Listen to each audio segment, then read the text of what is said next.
Bien, le Seigneur, je viens de poster une très belle écriture que je viens de découper, juste pour prendre l'essentiel par rapport à ce que je voudrais partager avec les enfants de Dieu ce matin. C'est dans Marc chapitre 2, 3 ainsi que 5. Lisons tous. Quelques jours après, Jésus revint à Capernaum. On apprit qu'il était à la maison.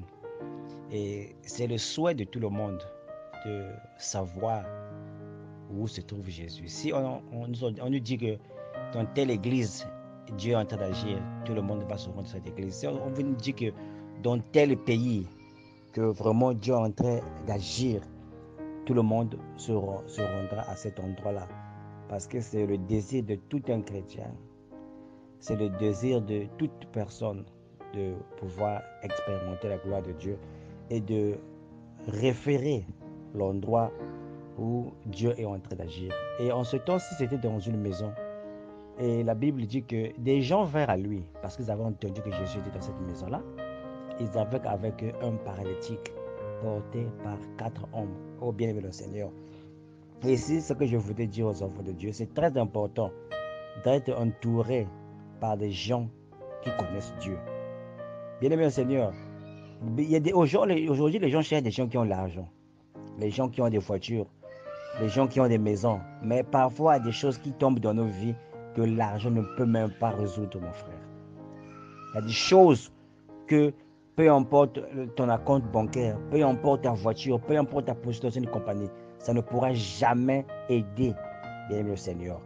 Si c'est pour cela, bien-aimé, je vous recommande d'avoir des amis, des gens qui ont la foi, d'avoir des amis, des gens qui connaissent Dieu.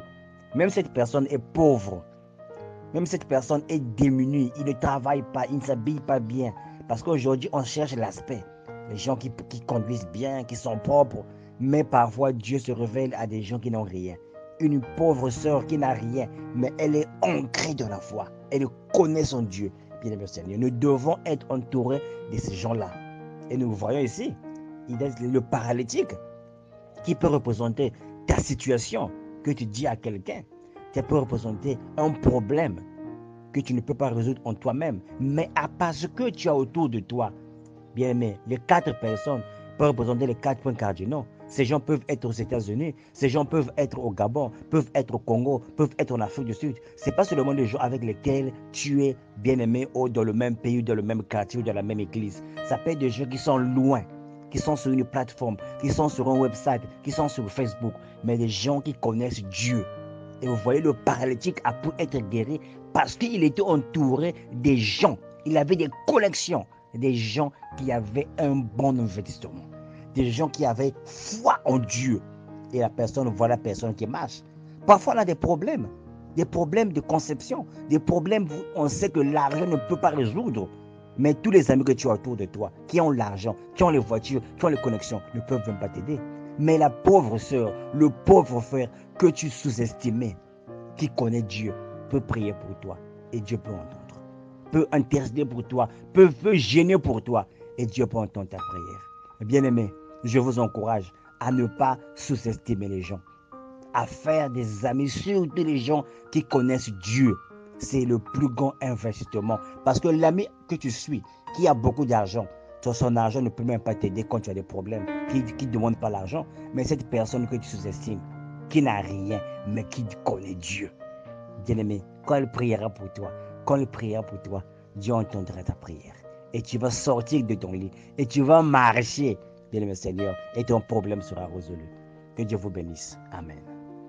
Merci pour la parole, frère Francis, que Dieu te bénisse richement, qu'il se souvienne de toi et que ta coupe déborde parce que ce qui a été développé est vraiment quelque chose de fondamental et d'extraordinaire en même temps. Et moi, ce que j'aimerais ajouter, bien aimé dans le Seigneur, c'est l'importance de notre foi à nous. On nous parle souvent de personnes qui ont un don d'intercession. Et souvent, nous sous-estimons. Surtout les personnes qui font des rêves. Tu rêves les problèmes des gens. Oh non, j'ai rêvé que tu avais eu tel problème. J'ai rêvé que votre père était mort. J'ai rêvé. Mais quand tu rêves, qu'est-ce que tu fais par la suite? Les personnes qui sont en train de porter le paralytique vers Jésus, ce sont comme des personnes qui portent les problèmes des autres. Regardez, on a une liste de prières sur le groupe. Lorsque nous prions pour ces gens qui sont listés, nous faisons la même chose que les 4 personnes. Et même quand ces gens-là n'ont pas une foi suffisante, c'est notre foi à nous qui porte ces gens jusqu'à là où se trouve Jésus-Christ. Et vous voyez que même d'après la parole, là où Jésus-Christ se trouve, c'est comme un bunker. C'est-à-dire qu'il est dans une pièce bondée, c'est-à-dire une pièce difficilement accessible. Mais grâce à la foi, ces gens-là arrivent à trouver un passage par le toit. Et le toit implique l'élévation. Le toit va impliquer que tu t'élèves. Et ton élévation dépend d'un mode de vie. Ton élévation dépend du jeûne et de la prière et de la lecture, de la méditation de la parole de Dieu. Vous voyez, l'élévation ici rentre dans le même contexte que ce que Zachée avait fait lorsqu'il était monté sur l'arbre. Vous voyez, bien aimé dans le Seigneur, c'est exactement la même chose. Donc vous, là où vous êtes, par exemple, si votre famille a des problèmes, vous pouvez vous élever suffisamment haut pour que Dieu vous écoute et que vous preniez le problème de quelqu'un de votre famille, vous prenez le problème de votre enfant, vous prenez le problème de votre mari et vous l'introduisez là où se trouve le Seigneur. Vous demandez une audience au Seigneur. Vous voyez, bien-aimé dans le Seigneur. Et c'est cela vraiment que souvent nous négligeons.